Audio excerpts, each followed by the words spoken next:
Alam niyo ba na ang paggamit ng wika sa social media ay may malaking epekto sa komunidad? Kung hindi pa, ay bigyang pansin ang video ito. Hindi lang ito basta-basta salita, ito ay paraan ng pagpapahayag ng sariling saloobin at damdamin. Ang mundo ay dumaan sa malaking pagbabago na nagdulot ng malaking epekto sa pamumuhay, pag-uugali at pakikihalamuha ng tao.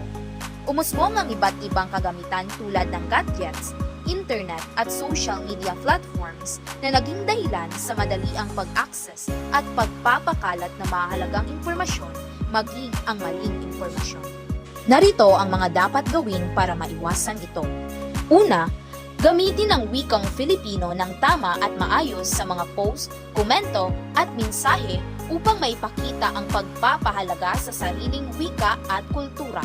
Sa ganitong paraan, na ipapalaganap ang kagandahan at kahalagahan ng wikang Filipino sa online na mundo.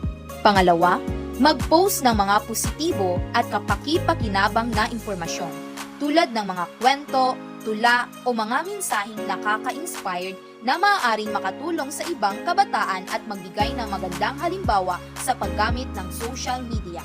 Pangatlo, maging responsable sa pagbabahagi ng impormasyon sa social media sa pamamagitan ng pagsusuri muna kung totoo at tama ang mga balita o datos bago i-share upang maiwasan ang pagpapalaganap ng maling impormasyon o fake news. Bilang kabataan, kinakailangan na maging mapanuri sa mga nilalaman na ating ibabahagi at maging instrumento ng pagkakaisa at kaalaman sa ating komunidad upang ang social media ay maging plataporma ng positibong pagbabago at pagunlad ng wikang Filipino.